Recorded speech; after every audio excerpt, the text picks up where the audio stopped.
Welcome to another episode of Steady Mobbin Podcast. Episode 551. We are still confused. We do not remember, as you can tell. Anyways, it is our first episode of 2024. Let's make some noise for that. We are happy. We are excited.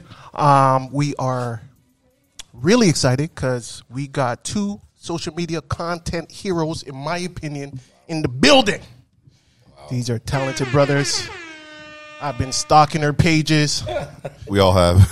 Biting their styles. That's crazy. Their mannerisms, their cadences, and applying it to my own little thing here. These guys are great people. I can tell. I think we're going to have a great episode. I'm going to let them introduce themselves. Introduce yourself. Yeah, man. What's goody in the hoodie? It's your boy Tresor, a.k.a. Trey Boogie, a.k.a. Trey Gilgis Alexander, president of the Faithful Black Man Association. You feel me? There you go. And you already know what it is. It's your boy Drewski the Entertainer, a.k.a. the committee of Shift Your Panty Partially. Wow. Damn. a.k.a. Oxtail Connoisseur. Wow. a.k.a. Beef Patty Express Impress. Okay. Wow. And Mr. Beard Gang. Come on. Wow. Straight there you have it. And introduce yourself. I don't think you can measure up with that, though. Just keep it simple. This is Black Mob. I'm the conduit for the culture. Toronto stand up. There you go. Come on. All right. So first question I want to ask you guys, right? And I hate to start off on such a serious tone, but I think it's necessary. Come on. Is Drake hip hop? Yes. I say yes. Okay. And I would. Damn. Oh, boy. Here we go. You're going to get us canceled, dude. We're not going to get a feature now because of you. Yeah, that's a brother. This guy If you want me to be realistic, You'll have to be real. It's I okay. wanna say he is not. He is part of hip hop, but he is not hip hop. Okay. I would say he right now, when it comes to longevity, has anchored hip hop, his genre, to a level. Yeah. But I can't say he is the hip hop way. Okay, so what would you consider like the hip hop way? I would say more of the 50, the Lil Wayne. But, Drake could give you that.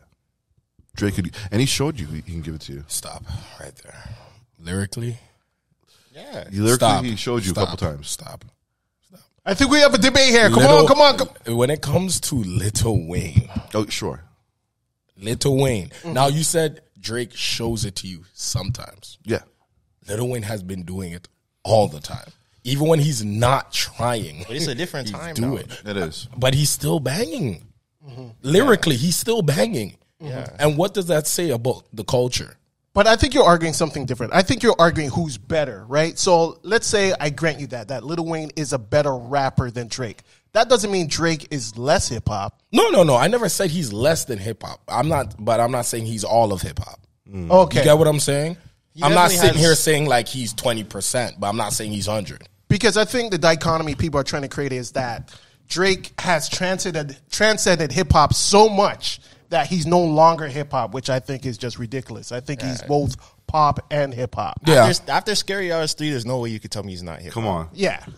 And that's the thing people are saying. It's like, oh, he only sings now, which is not true. He doesn't just only sing. Like, he's an artist. Yes, he dabbles in different things, house music, R&B. You know what? I'll tell you one thing, though. I do want more of the dance music Drake. You're the only one. That shit was fire. I'm not gonna lie, the dance Drake was moving and grooving, right? So. It took me a while to warm up to it. The first time I heard it, I wasn't vibing with it, but it's definitely one of those where you need to hear it in the right setting, and Absolutely. when you're like, okay, I get it now. Yeah, for sure. There's a few joints on that I actually like now. Yeah, you're calling your pussy's calling my name. That track is fire. I think as an artist, he's the best dabbler that I've seen. Like, he's one of the only artists right now that I can say, if you put him in any genre, he will make it work. And that's hard to do because certain people, they can only stay in one box and that's it. The only other guy really who did that to a good degree, I'd say, was Tory. Tory was the only other guy that you could put absolutely on any type of track with absolutely, anybody, and he'll it's even arguable, right? And anything's arguable, but I think it's really arguable that Tory probably did it better. You know what I mean? I think Tory definitely is that type of talent where, like, you're right, like, he could touch anything and he would just body it. Yeah. Like, it's an absolute guarantee. Like, he's that dope. When it came to, because I'm an old school head, so when like, I heard some of the tracks that he kind of, like, dabbled on, like the older tracks, and I seen Drake's, I'm like, ooh, Tory Lanez, brother. Yeah. Vocally, who do you think is better in terms of just, I guess, maybe harmonizing? Some people say it was Tory. They're not singing. It's Tory. It's yeah. Okay. I say Tory tries more things than Drake does yes. in terms of his like vocal range. Yeah. Yeah. Tory tries more like ballads, the whole like Alone at Prom type of wave. Yes. I don't think Drake would have. That's not really his bag. Yeah. Tory will experiment with that type of stuff. And how about lyrically in terms of rap? Who's got it there? I'm giving it to Drake for that one. Ooh. Tory can spit, but I personally I would say Drake. So we got one for Drake. I will say, listening to some of his tracks, I give the slight edge to Drake still. Can't even lie. Tory has it, though. Yeah. Tory has You're not going to weasel your way out of this one. Answer the question, buddy. I feel like Tory's a little bit better lyrically. It's just my That's opinion. understandable. The reason why I say Drake is because Drake is one of the very, very few people where I feel like he'll say something that everyone can relate to and everyone knows, but no one's said it before. Can you give an example? Like, I'm trying to think. No one said it before? Like he says things that nobody has put together in that way. Like Bohemian Bucket? No, I don't mean like that. I just mean like even on what's the track? What's the one where he's dissing the OnlyFans models? I think I know which one you're talking about. I just forgot the name, but I know which one you're talking about. On Scary Hours 3. They don't need a man. I'm never fucking you. You know what I'm saying? That song. What was that song called? I forgot. We need your man to look it up. Yeah, it's not story. It's not and then he came up with a name for them? Like no, it's just the way that he'll like put the story. I'd say like he does it really well. Kanye does it really well, where it's like very simple, but he says things that people don't really say. Billionaire talk? Would you dare to say that? Nah, because I'd say I can't see that far. Put out your X-ray vision. Nah, nigga. I wouldn't say billionaire talk. I don't think that's really his bad. That's more like Rick Ross and Jay. I'd say do the billionaire talk.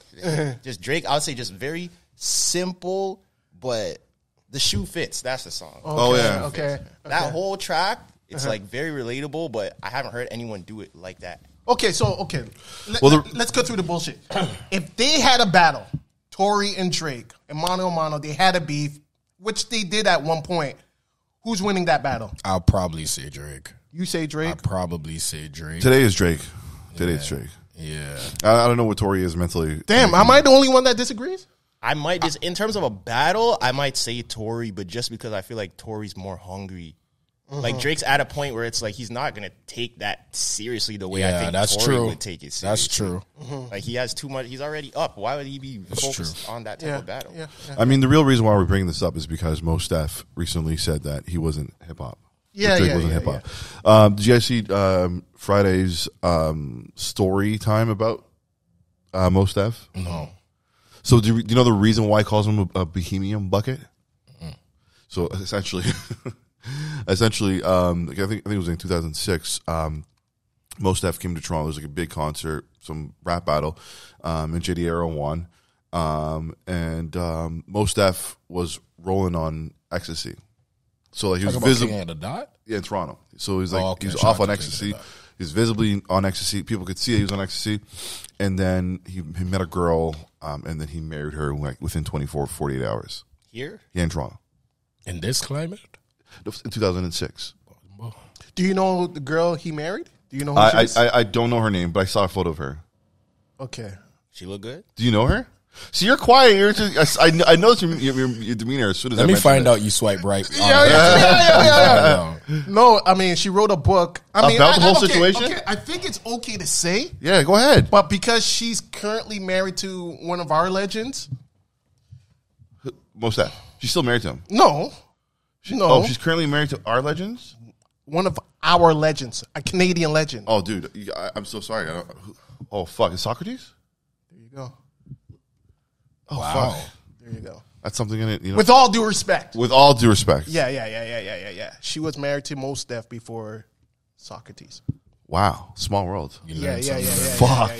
I don't want to text. I apologize. Let's talk about Adam 22. I'm joking. Okay, so we were speaking off camera, and you have some amazing things going on. Are you able to speak about it on camera? Yeah. Tell us what you got coming up. Before you go on, I'm like your number one fan on Facebook. I'm like this star. I have a star by my name on your Facebook group. I appreciate he tells everybody that. I don't be on that at all. I need to get back on that. I stopped when the parents got on Facebook. I stopped going over there. Oh, your parents are on there?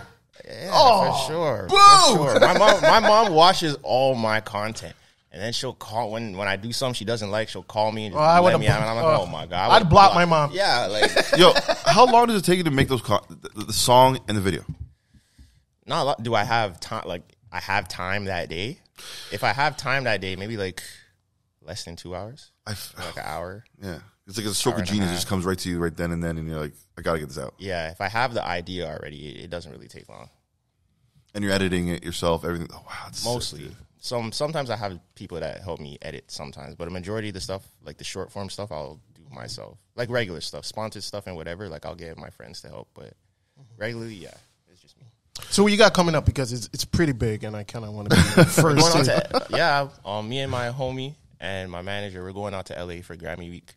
Gonna run around a little bit, try to hit some studio sessions, get some stuff done out there. Because I was thinking to myself, this man needs a whole album, all the songs that you dropped, all the verses you dropped. We need an album. People say that a lot. My thing with that is like I just don't have the time. I hear you. Like I just don't really have the time to put it together. A lot of people want music from me, and I have music out. I just definitely don't push it as much. Yeah. So you got a pen? You're saying? You're writing for people now. For sure, yeah, definitely. Sick, I don't really talk about it as much because nothing's like come out, so I wouldn't really put that on my jacket yet. But when stuff comes out, then I'll definitely start. Canadian artist, if you're looking for a ghostwriter, boom, a real writer, not a ghost. Joking, I want my credit. He wants his credit. I want my credit. Respectfully. Yeah. And we were speaking off camera, and honestly, the thing I love about your content is, even though there's a comedy angle to it, it is dope. Like, it's literally, so I don't know if I should laugh or if I should just bop and laugh. Like, it gets a little confusing because I'm like, yo, this shit could actually be a track. And I did that intentionally. From the beginning, I've been doing that intentionally. Because I do, like you said, like, there is, like, a comedy aspect, and there's people who do that, like you said, like Weird Al and those type of people. But I didn't want to lean all the way that direction because I'm a fan of music myself. So I wanted to, if I'm doing something, I'm going to make it good as well. It could be funny, but I'm going to make it good as well. Yeah. How did you come up with the concept for Drake, This Is Everything? Were you just listening to Drake and then it just came to you, or? So for a lot of my ideas, I pull stuff from real life. So I think that's another thing that people notice, but you might never have like actually thought about it until someone put it together. And I think I saw a tweet where it was like, what's Drake's beef with like hotels? So that's what kind of got me started. Like, okay, yeah, there was a few hotels that he's dissed, but I was like, there's other stuff as well. So I kind of just did some research. You can find anything on the internet.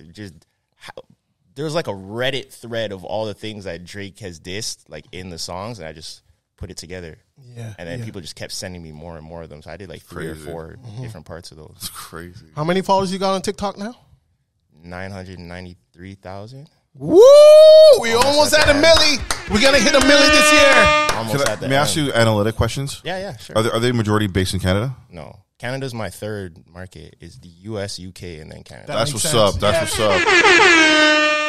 UK, that's an interesting market to break into. Yeah, it's because there's a lot of Caribbeans over there, so a lot of my like dancehall Jamaican stuff, it's over there. Fuck, yeah, of course. And there was a few years ago, like back before like the whole TikTok era, the UK's like of our scene, I don't want to say world star, but their main like page is called I'm Just Bait. And I think because I used to do some London stuff and some of the Caribbean stuff. I think they thought I was from London. Yeah. So they used to post me all the time. Oh, yeah. So I got a big UK following from a lot of the I'm Just Bait stuff. And then that's what connected me with a lot of the UK industry and UK rappers. And now I'm cool with a lot of them, Crept and Conan and all the when they were over here for Veld. I was at Veld with them back there with Central C and Unknown T and Notes and all those guys. Yeah. Damn. Yeah, they be dressing. And a lot of those UK guys, I can understand why sometimes if you're not like a strong-minded person, you could kind of conform. Because when I was backstage at Veld, I was looking around and I'm like, yo, I need a chain, bro. Like, every single one of them. It was, who was it? It was Crepton Conan, Central C, Unknown T, K-Trap, and I think one more person I'm forgetting. Everyone had a giant bust-down chain, designer head to toe. I'm like, damn. I'm there in my New Balance little tracksuit. I'm like, I could see how if you're not strong-willed, you could succumb to this type of pressure. So what, you don't want to like just have like a piece of value on your chest? I'm not really a big like chain pendant guy. Like I like the cool little simple stuff, but I don't think I would ever get like a giant medallion. That's not really my swag. It's like a couple tennis chains and whatever. Yeah. I like that type of stuff, but the giant bust down, that's not really me. And I feel like it makes you a target. I don't ever want to be a target. So I'm saying, like, imagine you go to a third world country, like you know what I mean, like Colombia or whatever. You feel like you're impaled. To fucking wear it. Like, you have to wear it. And you get robbed. I saw a guy got killed for that. You don't got to go to third world. Guy, you could go to freaking Brampton and that shit happened. And that shit happened, yeah. Then it happened to a couple cats up here, like a couple streamers. They were just chilling in their van, and then a couple dudes ran up on them.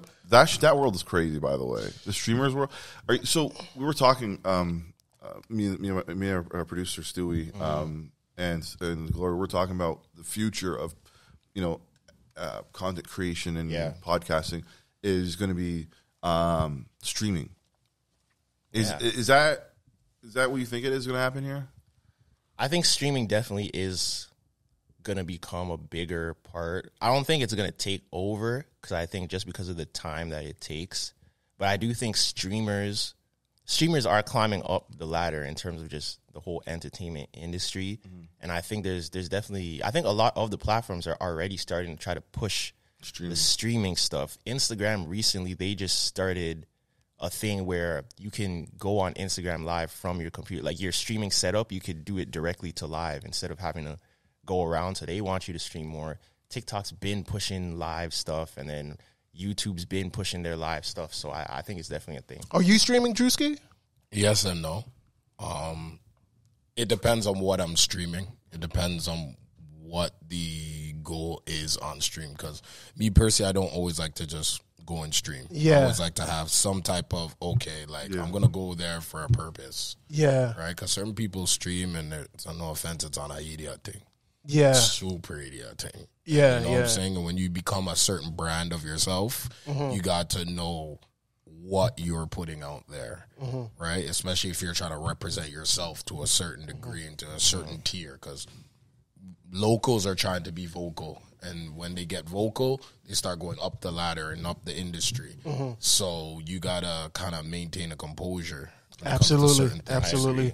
So, how would you describe your brand, or your, what's the name of the podcast again? I'm sorry. The Man Don't Care. So the Man Don't Care podcast. So it's funny. Shout out to my brothers. I don't even want to say my people because they're brothers. I first created a network during COVID called Inside Entertainment, because like I said, I used to grow up watching a lot of, my wife and kids watching, like YTV and all that stuff. And I started realizing when you're sitting down watching these things, when you have nothing to do, it's like, yo, TV sucks. Yeah, it's actually garbage. And I was looking at like everything where it'd be like late night shows, sitcoms and all that stuff. And I'm like, yo, Toronto doesn't have this type of stuff. And if we have it, there's too much gatekeepers to even push it out there. So me as an entertainer that loves what I do and love being on stage, I always tell people, give me a stage, a mic, and a DJ and a crowd. I'll make whatever work. I don't care what it is. So I'm like, yo, I'm just going to make a network so everybody can just put their stuff together and let's just make our own thing, especially in Canada, because I'm tired of doing stuff in Canada, and then we go to the States, and then we get big, and then it's like, why can't we do it here? Everybody's coming to Toronto anyways. Everyone knows about us.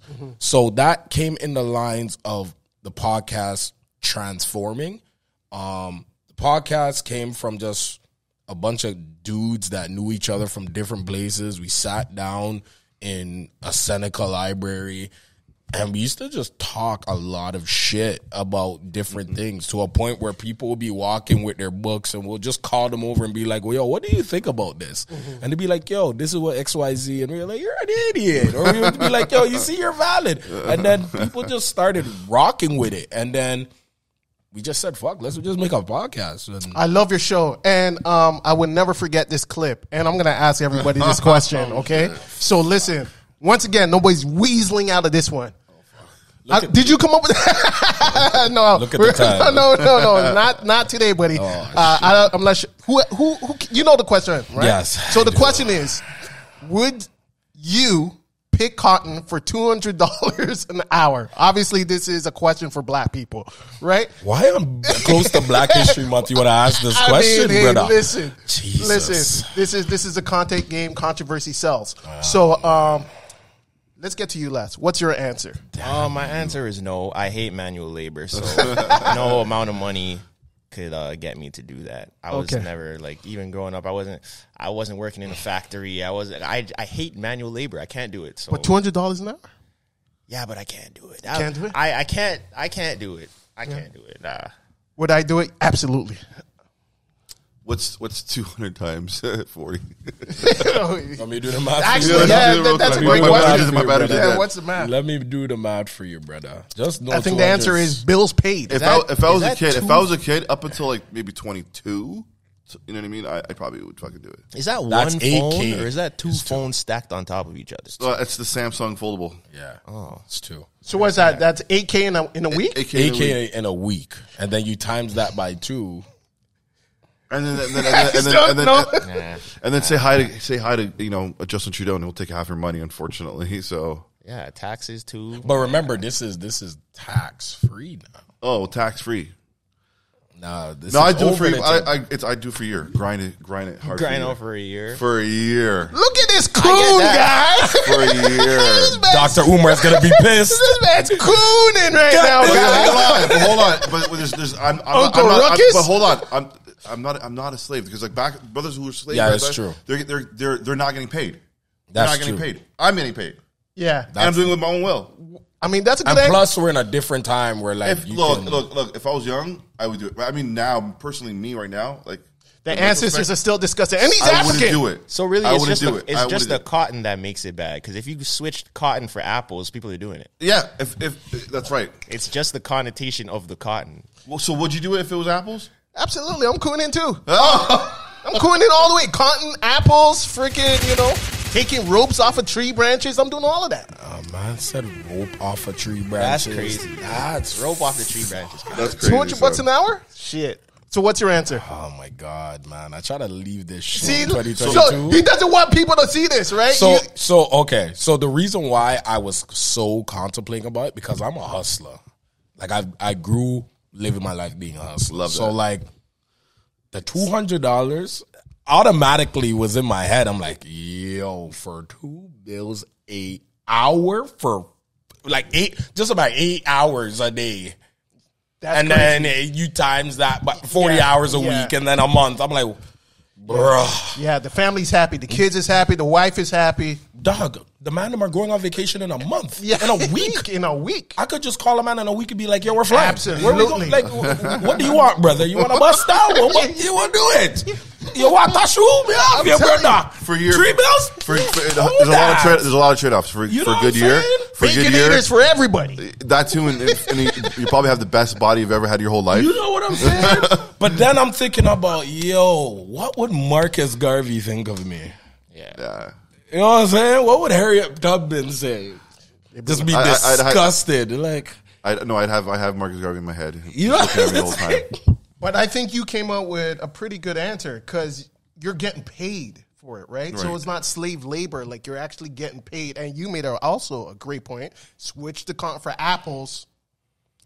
people would have done it. And I never thought of it like that. It's just the cotton part that makes it kind of sensitive. But, I mean, for $200 an hour, I think most people can understand, like, frick, especially with these prices. Everybody's talking about inflation and cost of living and shit. I mean, I think Marcus Garvey would understand. So who's picking the cotton an hour? It's like a machine. It's a machine, and there's actually people getting paid right now to do it right now in the States. So would you operate the cotton picking machine? Basically. And that's what I was thinking. By hand? But there's some farms I've seen literally till today. People are still picking up manually. Because they're probably enjoy doing that. I don't think they enjoy doing that. They probably don't have the capital to get the machine. It depends. Or the ex-felons. You know how it is over there. That's true. If once you're an ex-felon, it's over. You're gonzo. Unfortunately, if you're dependent on working, you're done. So tell me, did we even get an answer from you yet? Because I feel like I'm not gonna lie to you. With hard 2 years of reflecting, it's a king of distraction right now. It's a no. Oh, and it's hard. And it hurts because like I'm a hustler. Bro. You're a Pan-Africanist, aren't you, bro? It's not even a Pan-Africanist. That's crazy. It's just like the hustler wants to say yes, but the Marcus Garvey, Martin Luther King, Muhammad Ali, and me is like, brother, don't do it. Some things are worth more than you know what I'm saying. You know what I'm saying? It's not worth my soul. You know what I'm saying? So yeah, I'm leaning more on no. That's fair. So I rate you because you're the first one that brought me, that man. out My of standards me. Aren't that no. good. I mean, you're the first person because I remember that was in 2022. Mm-hmm. You're the first one to bring that question back to me and tell me to answer it since because no one asked me. Well, let me ask you a question though. Do you feel a lot of people are giving a true answer because optically, because there's a few people in our community who are pro-black. And deep down inside, they probably would do it, but they don't want to say yes, they would do it because optically, hold on. Their community, it'll look away. So are we? Now the next question is: Are you not pro-black if you do it? This guy's doing too much, and it's not even February. Yo. So hold on. Are you labeled not pro-black if you do it? That's the next question. I don't think so. I personally feel okay. Let me answer his first. I feel like.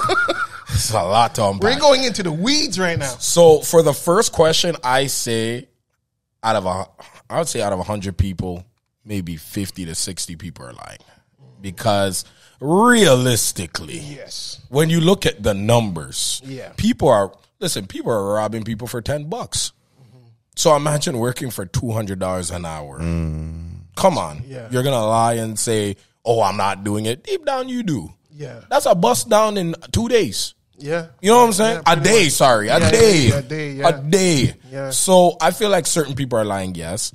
When it comes to your question, I don't think so. I just think like they're gonna say that your morals was kind of shaky. I think that's what people are gonna say. Be like, yeah, so we'll let the commenters discuss that. Correct me if I'm wrong, guys. You said earlier you're a patty connoisseur. I would say a patty connoisseur. I love my beef patty. I was raised off beef patty. You're from the West End? Yes, I'm from the West End. Have you tried anything in Scarborough? Warden Station used to be a spot to go to. This man knows. Warden Station is the spot. Yep, and I grabbed a bati my first time in Scarborough. A Scarborough bati for the first time back in the days. How did that How did you know why? It happened. You know why? It happened. Warden Station is magical. Because back in the days, like I heard about this wonderful land of Scarborough. You know what I'm saying? Yeah. And the Galdem, I heard about the Galdem in Scarborough that time. And the Galdem were bubbling. Like champion bubbling. Yeah, Scarborough does have the best. You know what I'm saying? One of the best. Don't do that. Don't do that. One of the best. One of the best. But so when I went there, I got a beef patty and things, and I seen a sweet looking. And this is like when it was like the movie Tuesdays, so it was like, you know, the catty bun and the tights. And I call it the tights and flights. The Jordan flights with the tights. And the body was percolating. I'm like, yo, I had the beef patty in one hand. I'm like, I gotta make a move on this. I had to. So that day broke 2 barriers for me. Getting the beef patty. This was all consensual. Yes. You know, thank you for saying put that out there. You didn't pull it to the side and break it down. Yes. Like I had a conversation with her. She liked my vibe. I was like, yo, the Baltic road. She's like, yeah, you want to touch her? Like, don't lie, don't lie to me. I didn't look, go grab it. I had a beef patty afterwards. I was like, Jesus. And this was in my mid-ish teens. So, like, I would say 14, 15, 16 times. Okay. Warning is magical. I don't want man thinking like I was doing that last week. No. I'm a faithful black man. Black man don't cheat. Never. Respectfully. You know what I'm saying? But yeah. Are you going to ask him? What? Because I know you want to stay on the food topic. Oh, yeah, we're going to stay on the food topic. But hold on. Other than the Warner Station, where else would you grab a patty? I mean, all over GTA, like whatever. Randy's was holding it down pretty sturdy. Shout out to Randy's. They're okay. But go ahead. There's some other places, but it's under the 5, so it's not really great to talk about, to be honest with you. I'm going to be looking for more beef patty. You should try Patty Time on Lawrence. Yes. That one is a 7. Yeah. That one's more like an 8. You got to have it right there and then. Yeah, that's the thing. And I only had it like 2-3 times, but those 3 times they've never failed me. Mm-hmm. So that's why I say it's a 7. Yeah, when I start going more this year, I'm going to be going. So yeah. Well, you work with the plug, Oxtail Poppy. He has. He knows where the food is. He knows where the food is. Oxtail Poppy. Yeah. He knows where the food is. The guy. Yeah. You guys don't even understand. Like he never was like that. Like what? Greedy? He was a cook, but he was never those. Oh, he's a cook too. That makes sense. Food. Yeah, it makes but sense. At the same time, like you guys are catching Oxtail Poppy where he's now comfortable.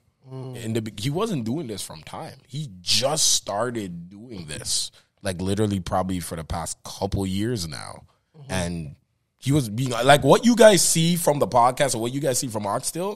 That's us. I don't want people thinking, oh, do they script it? No, like. This is how we chill. Like, I think you can agree that, like, certain people, when they see us with mics and stuff like that, they think, like, okay, like, we wrote these, transactions. We wrote these. No, like, this is us.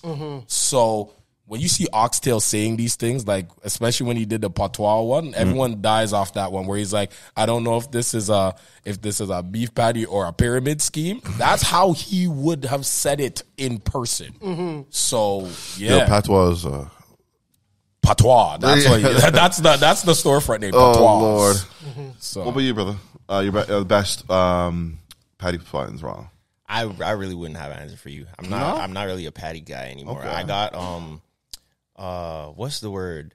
I have patty PTSD because too much of it. Yeah, as a kid, like every day, my mom just patty. The box of patty. I don't even want to look at another patty again for the rest of my life. So I wouldn't have an answer. I'm open to trying, but I don't know. Did you go up in the West End traumatized by the beef patty? Yeah, I grew up in Mississauga. Okay.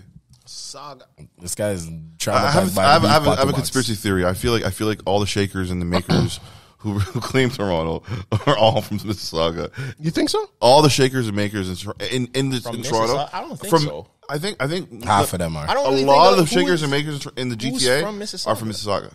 The shakers and makers, yeah, I could say half of them are. I don't know who these people are. Boy Wonder, you. Wanda's not from Sauga. He's not from Sauga. He's from like Ajax or Pickering or some shit like that. Yeah. The Lower East. Party Next Door. Party's from Sauga. Yes. Yeah, it's from. What else? Jay and Trey are from Brampton. Okay. Marlon's from like Vaughan or something. Yeah. Okay, so I will take that back. Femi's from like I think Peel like region. Jane. Then we'll say Peel from region. Jane. Yeah, I don't think there's really a lot of Sauga, man. Yeah, your theory is just getting debunked right now. I was thinking when he said makers and shakers, I thought it was something else that he was talking about. What makers do you think? And shakers, like drug dealers. Yeah. Am I lying? Like when he said that, I'm thinking he's talking about like the girls that are like strippers. Oh, fuck. That's what I was saying. Yes. You know what I'm saying? Yes. So that's why I was like, I can see where he's coming from because when you see those 2 towers by Square One, those ones, those buildings are notorious. Yeah, you're right. Come on. You're right. They're the ice condos of Mississauga. Yes. Oh fuck. Yeah, that's crazy. Yeah. I have a question for you. I'll never go to the condos again. I have a question for you. Traumatized. Can a person be pro-black but in an interracial relationship?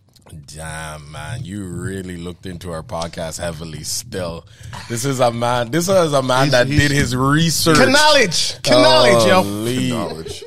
Knowledge. I feel like, and I'm gonna pose that question to you next. I feel like you can be, because just because you're in an interracial relationship doesn't mean you are not poor black. Because remember, at the end of the day, someone loves you, they love you, right? Like, love is not a thing where it's like it has to be black. It could be anybody. Like, somebody's relationship could be based on someone that they just met and she was an Asian person.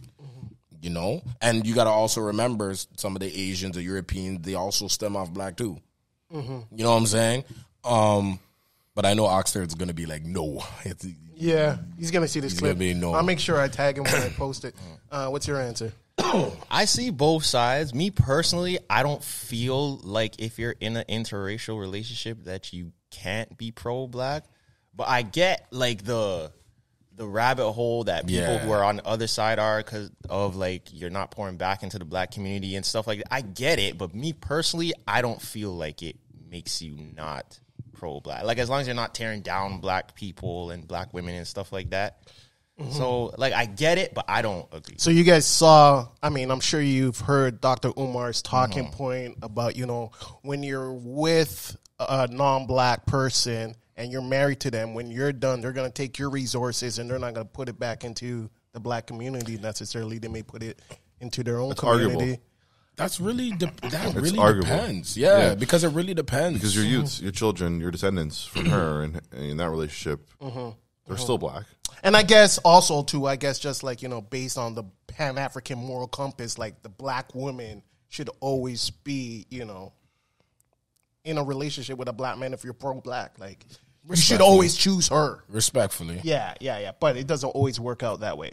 We, black men and black women, we do this so much that it's hard to try to stay when it's always like this. Yeah, it's very adverse. You know what I'm saying? Yeah. And I don't think it comes from a bad place when you start really having these conversations, because I'm a person, I love to talk and hear people's perspectives.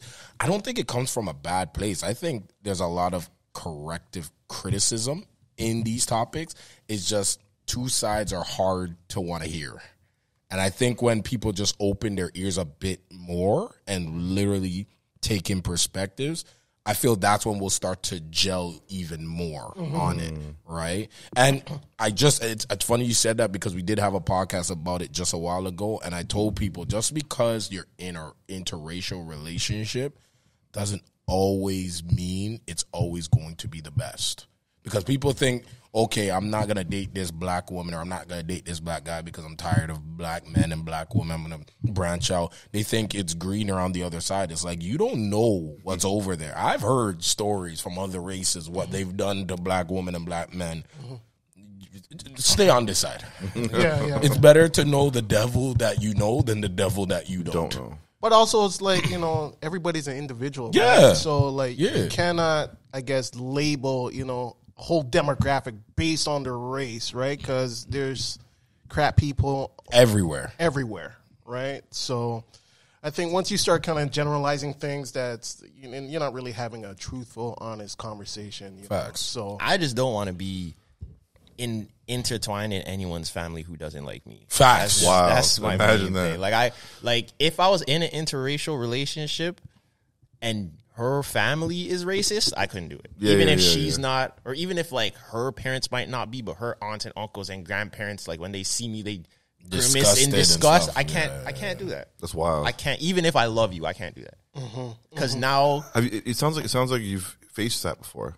Not really. I have a girl right now, but she's Jamaican and Indian, but she grew up like mainly with the Jamaicans, so like I don't really deal with that. But like in high school, I've talked to girls that were like Middle Eastern and stuff, and their families don't rock with you at all. And I picked it up from when I was young, because I hate having to sneak around and having to hide. So especially in high school, it's like you have to pick her up down the street and she has to like, I'm not doing that, bro. We're too grown, especially now in this climate. We're too grown for that. Meet me at the doorstep, respectfully. Even in high school, I'm like, bro, I'm not doing this. Facts. That's good. That's good. You had your own moral compass back then, and you're like, fuck off. I'm not doing this.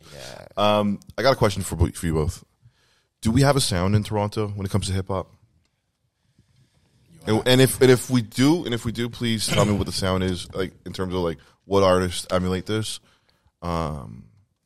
We'll start off with you, actually. No, with you. With me? Yeah. We have a sound, but it's kind of caved in a sense where like we picked it up from different places and then tried to Rubik's Cube it to make it a Toronto thing. Because if you really think about it, like Toronto slang is basically yard people stuff that came here. So what is really Toronto slang? That's basically yard man slang, technically. Same with London. You know what I'm saying? Mm-hmm. So like I feel when it comes to the music, we do have a sound. It's just not amplified properly yet. I think we need more tweaking. I think we need more knowing who we are first and then figuring out, okay, what sound do I want for myself? Because I'm not going to sit here and be like, we don't have a sound. Because I've hosted like performances and stuff like that where there's sound. It's just like, it's not amplified. Mm-hmm. It's not like out there. It's not on big platforms that you can hear it. Which artist would you say does have that sound?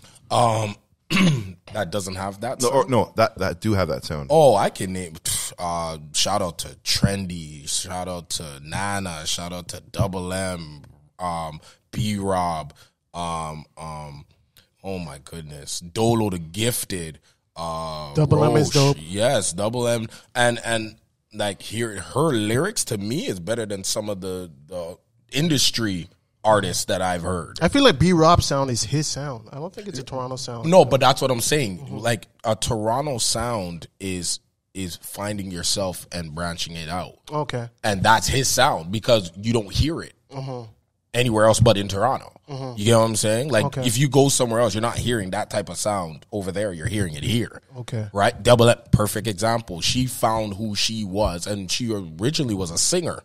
Mm-hmm. Oh, was she? Okay. Yeah, she was originally a singer because I was following her when she was singing. Mm-hmm. And she took singing with her incorporation of her personality, meshed it, and now her bar graph is dangerous, bro. She's sick. Yeah. Even star status. I can name a bunch of guys and girls, wavy, like Sheldon, like there's a bunch. So we do have a sound. We do. It's just a little amplified. We need the gatekeepers to actually look at these artists and be like, yo, we see you. Mm-hmm. Let's put a sound system on you and put you out there. I know we're going a rabbit hole, but real quick, I have to before we jump into it rather. What can you define? What is a gatekeeper? I feel like gatekeepers pick and choose what they want to bring in a sense of there is talent, and I've seen people be talented for years, and opportunities are not given to them because it's not controversial. Controversy sells.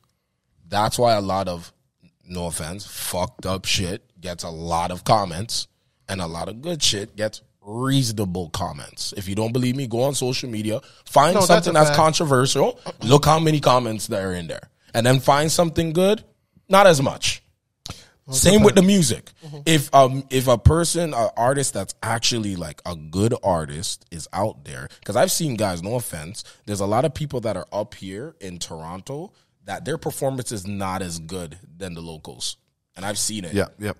I've seen it. I've seen locals control a room crazy compared to people that are up here in the music industry. But they don't want to give those people the opportunity. Why? Because they don't want to feel like somebody that could be better than them go on a rise. Mm-hmm. Compared to like people in the States. People in the States are perfect examples. Like, look how many artists are in ATL. Look how many of them. And some of them are better than others. Guys like T.I., guys like Jeezy are trying to bring mans in, put them on somehow, some way. Certain mans in Toronto, they don't, because people want to be on the top of the mountain and they don't want to see nobody else. I'm not saying everybody. Well, yeah, you know the reason why that's an actual thing is because there's not a lot of clubs that cater to our thing. Like I was talking, we had Classified here like 3 weeks ago, and the guy said to us, what is it? How many shows? 20 shows? 38 shows is a tour? 20 shows, I think, was the baseline. 20 shows is a tour. Whereas, in Toronto, like, could a Toronto guy go on a 20-show tour in Toronto? Like, we're in the greater Toronto area, or Ontario for that matter? Like, It's not really. It won't happen. It won't happen, and then you have to ask why. Then you have to look into the depths of it. Yeah. Right. There's certain people that in life they're gonna cock block or boom boom block the situation. It's just what it is. In music industry and relationships and life and family, there's always those people that sometimes you don't see them, but it's rather they're praying that you don't do good. They find people that you know that will say things for you to not want to get it done, or they just will go and do it themselves for you not to do it. So, because if that's the case, a lot of these artists that we're talking about would be mainstream right now. Got it. I'd love to hear your answer on this one, though. Yeah, Toronto have a song. And I'm definitely not the Toronto music expert, but I would say, I feel like I wouldn't necessarily say that Toronto has a sound, but I do think there's a tone, like a undertone where I think that's kind of why, when Bryson Tiller came out, how a lot of people thought he was from Toronto. I think that type of like wave of kind of the dark type of cold, like it sounds cold, that type of wavy type of music. I think that's very Toronto. I think there was a time where I think there was a sound when we were younger, but it's definitely a different type of sound. Like I remember being in high school, elementary school around like the Roni era. Like I think that was a sound because there was like a group of guys and this was how they sounded and this was the music. And like we all really liked that. At least like in my area, we really liked it. I feel like now because Toronto is so multifaceted and multicultural, most artists, like he said, are kind of doing their own, like they're creating their own vibe. And if I was to even describe the few Toronto artists that like I do listen to, I don't think any of them sound the same to even say there was a sound. Like I really like Free A. I like Northside Benji. Them two don't sound the same. I like Wave Montega. He doesn't sound like any of them, even like the women like Taylor or Charmaine, they don't sound alike. So I think it's different where if you hear a West Coast beat, that's LA. You hear a boom bap or a drill beat, that's London or New York. You hear the chopped in scoot, that's Houston. Like I think that's what kind of makes it a sound. Like if you heard an instrumental, what type of instrumental would you hear and say that's Toronto? I don't think we have one. Not yet. It's coming. It's coming. Yeah. Slowly. I can feel it in my bones. Yeah, it's slowly going to happen. We're not sitting here saying it's not going to happen. But also, I do think it has to do with not pride, because I think people are proud to be from Toronto, but I think it's the representation and people like rating the artists that we have on a big level. Like it is kind of a shame that a majority of the big artists from Toronto, like you have to leave, get love, and then you can come back and people rate you. But like blowing from here up to that type of level is like pretty difficult in my opinion. It is. Is moving to LA an option for you? Yeah, I kind of almost feel like I'm kind of at that point where I'm kind of almost at a glass ceiling here to where I would love to stay, but it's like, all right, I'll give this example.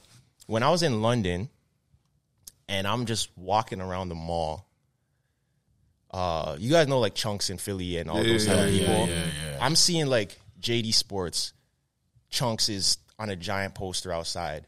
Nike, KSI's on the poster outside. Adidas, Philly's on a giant poster outside. Wow. Mo the comedian, one of those guys, he's pretty big. He hits me. He's like, yo, I'm filming my show today. Pull up. I'm like, all right, cool. Late night television studio. Mo has his own show. And I'm like, yo, how come we don't have any of this? I feel like it's such a layup. It's a layup to where we're working on it. Even just like companies, like there's no reason that Marlon shouldn't be in every Foot Locker Facts. Across Toronto. Like, there's no reason that Jay and Trey should not be the face of Nike Canada. Stuff like that. Yeah, come on. Give yourself some flowers, bro. The fact nobody scooped you yet is crazy. No, hold on. It's not scooping. I have a question for you. Yeah. I'm sorry for interrupting your train of thought here.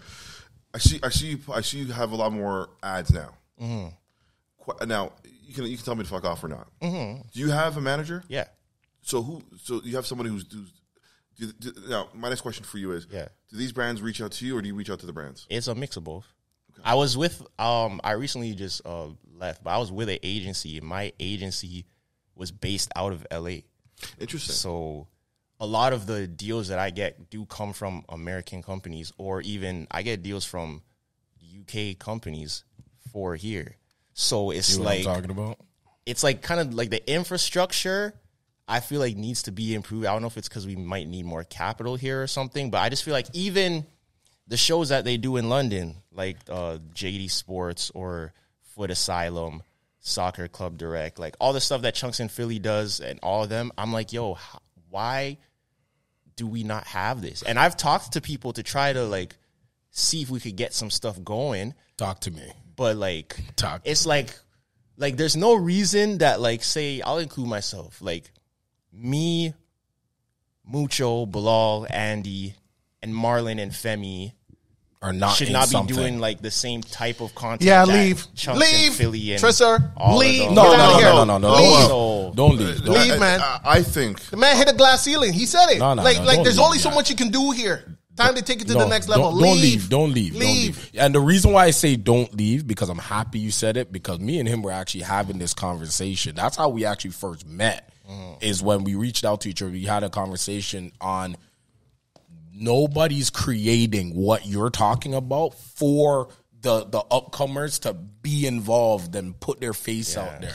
Take him. So, go. But also, make it happen. Next level. But also, I think something that hurts us as well is that we a lot of entertainment, I feel like we box ourselves in with just the Toronto content. Yeah. Because you can only go so far, make it. And of course you want to do it. Like I've made Toronto content, but it's not my main content pillar, because who outside of Toronto is really going to be able to relate? It's not even that they won't care. How can you relate? I'm sure you got fans in Ottawa, Montreal, Edmonton, Calgary. No, but you're missing his point. Like they limit themselves just to Toronto. Like globally, if you're making like Toronto content, can only go so far. Like if you're in Australia, people probably won't know who they'll you understand. Like if you're just trying to scale. I'm yeah, talking about if you're trying to scale. You're right. If you're trying to scale, it's tough. You're right. Off of just like one content. Do you think we know Chunks because they're like on that level, like the massive level, or just because we're in the Commonwealth? No, I think they're so big that like it's impossible not to really see them in Black culture at least. But you got to think about where they came from. Like they came from a society where when they see people like, I respect UK, I respect all these places, because when they see people like that, they don't hesitate. They build them. Locals build them and push them up. That's what I'm saying. There's no reason that the biggest page in London should be posting me way more than the biggest page in Toronto. Exactly. And I'm from here. It's crazy. You know, like it's just stuff like that. Like even because we're not. I think we like. And I wish it was different, because like you said, like the city has so much talent. So much, that, man. Like that's why I said I don't know if it's maybe just a capital thing, because there are people that want to do it, but it's like nothing has gotten done. Like I've had countless conversations with people about trying to figure stuff out, but nothing's ever been figured out. So at a point in time, it's like I get like it's not impossible. It's not impossible to blow from here. That's definitely not true. But I feel like it gets to a certain point, because I think even K Showtime said this as well, because he really, really wanted to stay. And I don't want to put words in his mouth. He could correct me if I'm wrong. But he even got to a point where he's like, yo, honestly, like, basically, I think it's like nobody really wants to be the sacrificial lamb. In terms of what? To really like, say, it's like playing sports, right? If you're from Toronto and you ball, it's not impossible to make the league from Canada, but nobody wants to be the one to try to do that. You know? I do. Where it's like, it's tough, where it's like, this is the path, and this is the path that you could take where it's going to be easier, and you'll know that, you know, you could feed your family or whatever, or you could take this path where it might be a little bit harder, but you'd be able to pave the way for the future. I think it's tough to, nobody wants to it's be not the even first going to one. take, and even if there's one person that does it, it's going to take more than one person. It's going to take like a wave of people to really say that this is what we want to do. So can we get technical real quick? Yeah. What's the magic number of people or like money? Money, because you said capital like 3 times. It's capital. What's the magic number for it to be like, hey, I'm gonna start a house. We're gonna pay for the editors, the shooters, new cameras. We're gonna be pumping out product all the time. Companies, if they want to advertise, we'll hit them up beforehand before we launch it and then place ads there, what have you. What's the magic number? I don't even know if there's a magic number. I think it's more so just resources. Because I know for us, like me, Marlon, Andy, and all of them, if there was an opportunity to do that, where it's like people were just like, yo, we'll give you this space, we'll give you the editors, we'll give you the camera, we'll have a production team, we'll set stuff up, we would do it. Like, it doesn't matter the number. We would do it for sure. It's just, I don't know if the higher ups or whoever is in charge of like the capital don't really see the use for it. That's wild. The gatekeeper. But it's tough because I keep talking about London because I was so shocked at the opportunities that these guys have to where if you are in London, you don't even have to be like chunks in Philly to really be making bread. Yeah, I know. You could be like a mid-tier person that where Mad it's like maybe you're a presenter or maybe you had a couple viral moments. Like like Michael Dapper with Big Shaq when he did the Man's Not Hot. Man's Not Hot. He's performing at festivals. Yeah. He's going crazy, going for wireless. There's no reason that Marlon with Bada Bada or me with Raptor Foot shouldn't have been on like bigger stages or like opening up for artists. Gotta leave, man. Gotta leave. It's not, and you'd think it's a no-brainer. You know what? I want to hear from this brother. You know what it is? The reason why I'm like shaking in this friggin' stool right now is because when I spoke to him, I told him like that is the goal for me. Like, I don't mind being that sacrificial lamb to use the network to expand because it's time. I feel like it's time. I feel like it's time for the locals and whoever's in the middle to be like, yo, bun this. Like, why are we going here when people want to come here? People love Toronto. Like, I don't think people understand. Some of the best movie scenes has happened in Toronto. Yep. Yeah. It has. So why not? Like, and when you bring this up, I thought about this for the whole year. I'm like, guys like, I used to play dominoes with Marlon at Seneca, York. I know how funny he is. The Bada Bada song, like, that was legendary. Your song, Wrapped Up Foot, legendary. I don't know why. Not even a Pizza Nova, a Burger King. Somebody didn't pick that up and say, yo, we need to make this something. So it's all about, as you said, just getting the people. So I feel like in this aspect, this is the time to do it. This is like, it's 2024. I call this the year of the Mamba mentality, where it needs to be done. And I feel like guys like you need to work with people that are actually serious about it. And you don't have to be the main man. Like, I don't want you sitting here and be like, yo, it's got to be me. It could be like, let me find these people. I'm down to do it. I've been down to do it, right? He's down to do it. Come together and be like, yo, let's just put everybody's resources in one umbrella and be like, all right, let's just work this out. And day by day, just work it out. Because if we don't, then good artists, good people, good influencers are just going to go to the States, live there, and then it's like, where's Toronto going to end up? Trey and Jay live in Orlando. They don't even live here anymore. See what I'm saying? Like, They live in Orlando? yeah, they've been gone. They've been gone. I thought they were shooting up here the whole time. Like their podcast. They'll come back and forth, but they live in Florida. See, it makes sense, man. It makes sense.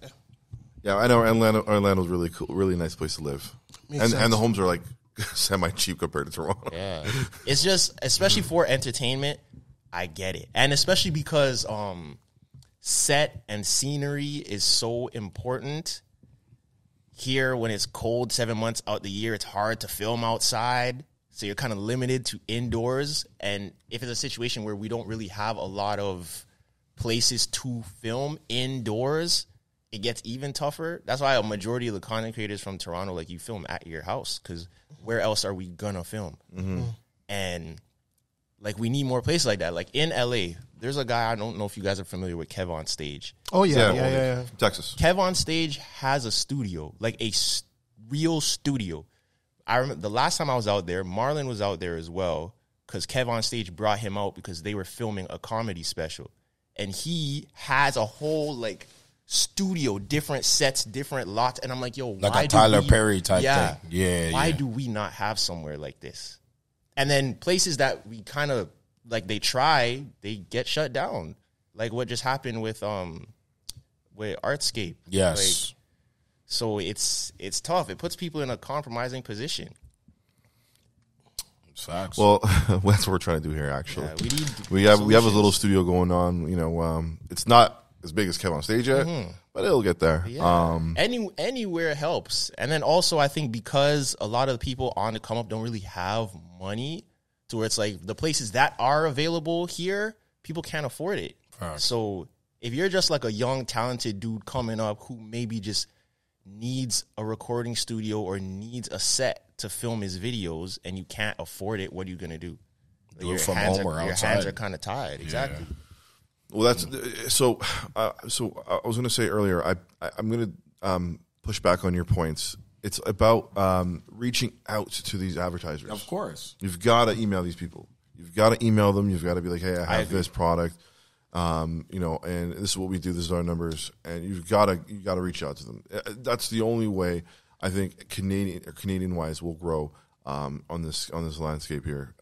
Simply by reaching out to these people, and not just reaching out, but it's about telling these other locals the vision and letting them know, like, yo, like, I know it doesn't look shiny now, but if you can rock with me and see the long term of it, then you'll see it. And it only takes one little people to break down the whole damn, faucet, 100. Right? And I think people have kind of just given up, per se. I think, like, now, probably in the beginning, people, like, had these high hopes, but now, like, you can tell people are, like, just doing it to get to a level to get out.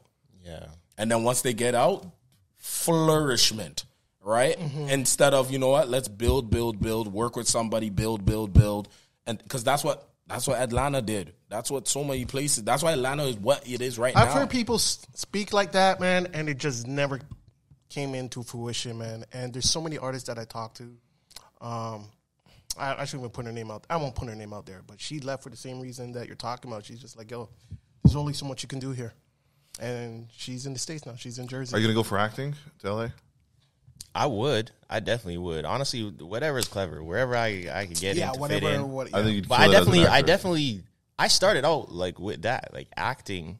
I was making skits on YouTube originally. Was how, like, I started in high school. So yeah, that's definitely something that I want to do for sure. Okay. Anything new with you? Just creating this late night show for the city. I kind of picked up that concept because we don't have a late night show at all. Like, we don't have a Jimmy Kimmel and stuff like that. And everyone tells me, from, they could be lying or not, I don't know, but from what people said, they're like, yo, bro, when you're on the mic and you talk to people, bro, it just is a natural feeling. Mm-hmm. They're like, I feel comfortable. I'm like, all right, so let me just make the platform. So now we're on season 2. Congrats, bro. And we're trying to make it a thing where we make it a live event. I'll just put it out there because I'm putting it out there, manifesting it. My goal is to get into the school system and use the school system as a way to not just record, but give young people who want to do entertainment, basically volunteer work. Because people, me growing up, I remember I had to do retail or hospitality for community hours. And it's like, that's not what I want to do. So I said, I'm going to just use this network and use the late night show as a way for my team to teach young people how to use a camera, how to record, how to film, and do a live event at the end of the year where they can show their skills. Because, they have dance class and stuff like that. I would take some of the dancers, put them on stage, do a live event, have, like, people like you, people like Marlon come, be a guest on the show, charge per head, put certain of that money towards, local communities, and just keep building it like that. That's the goal I have this year to do. And awesome. Go to every high school. That's noble. All those schools. And then from there, grow it to a bigger thing where it's like we just go everywhere in the world and make that happen. Nice. Nice.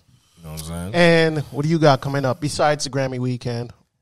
Just more consistency. I'm just locked in this year for sure. Are we going to get a response track to Evil Rifle?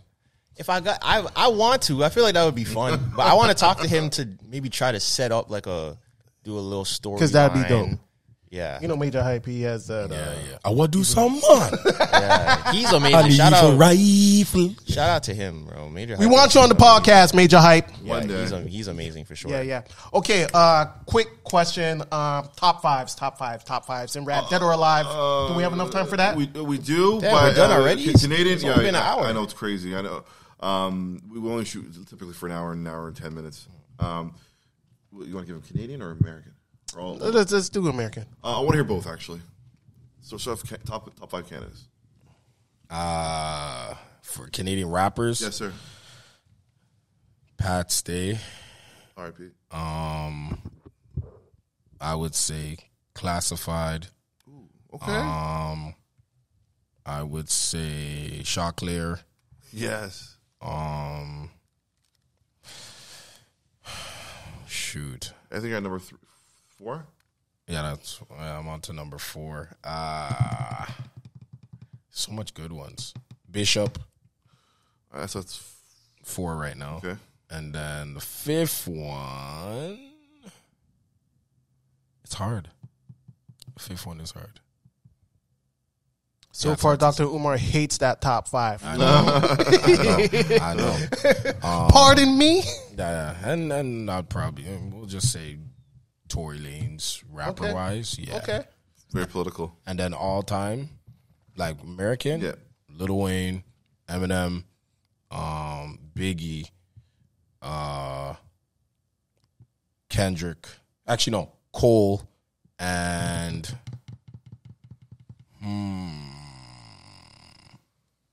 actually, no, take out Cole, put in Jada, and I would say Fabulous. Ooh, Okay. that's a decent list.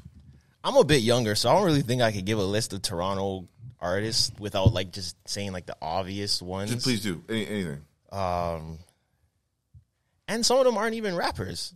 So I'll say like Drake, Tory, Weeknd, Party, and the fifth spot is it could rotate between a few people. So I only have a solid 4. I would put them 4. I don't know who I would put as the 5th. Realistically, yeah, I don't know. I don't know who my 5th is. So we'll just leave that one as a revolt. My show's looking down on us like, what the hell? Like, I'm not Maestro. gonna lie. Oh my gosh. Like, I'm not gonna My lie. bad, Maestro. My bad. Like, I'm not gonna lie. Like, all the names he said, I know those names, but I'd be lying if I said I was familiar with the music. sure, like, I never really listened to a lot of that music. The farthest I really know is like Cardinal Official. Besides him, I don't really know a lot of like the older pioneers. But all time, in no particular order, I'm saying Jay, Wayne, Kendrick. In terms of rapping ability, I want to say Eminem, but I never really was bumping Eminem like that. I'd say Biggie. And 5th. Wait, that was 5, wasn't it? No, okay, if I put in M, I would say yeah, that's 5. You didn't put M. You said Jay, Wayne, Kendrick, Biggie. and M. If I put If you put M. Oh, I don't if you think put you M. put M. Oh, okay. Because you said you didn't listen to him like that. But I'll put him. I'll say So you guys said Lil Wayne on both your lists. Absolutely. Carter 2 or Carter 3? Carter 3. Carter 3? Carter 3. I might say 3. 3? Oh, God. Carter, no, I'm not disrespecting Carter 2. Carter 2 was Carter 2 fire. Carter 2 brought him out of the little Yeah, I agree. But Carter 3 was where he stayed there. Carter 2 brought him up, but Carter 3 kept him there.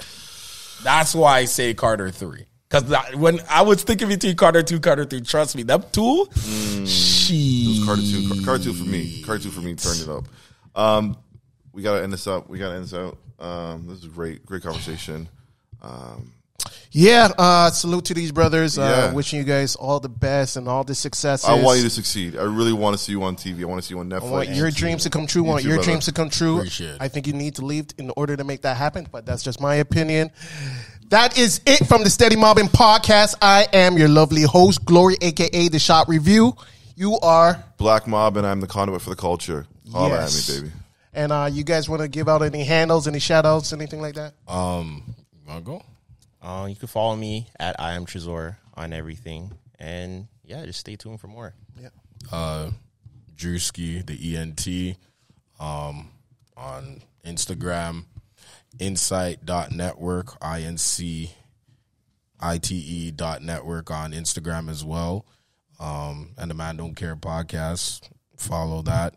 And to be honest, before we leave, shout out to you guys, because you guys are definitely put it on for the culture. The way you guys showed us hospitality and really trying to put mans on. I'm a firm believer of giving flowers. I don't like waiting until people pass away to give flowers. Amen so to that. Like what you guys are doing, like you wholeheartedly want this shit. Not just what you guys are doing, but other people to prosper. So Absolutely. Shout out to your guys' platform, and I'll be definitely promoting it highly and heavily. Thank you so much. You know what I'm saying? And we're out. Yeah. We're shooting at Waterfront Studio, baby.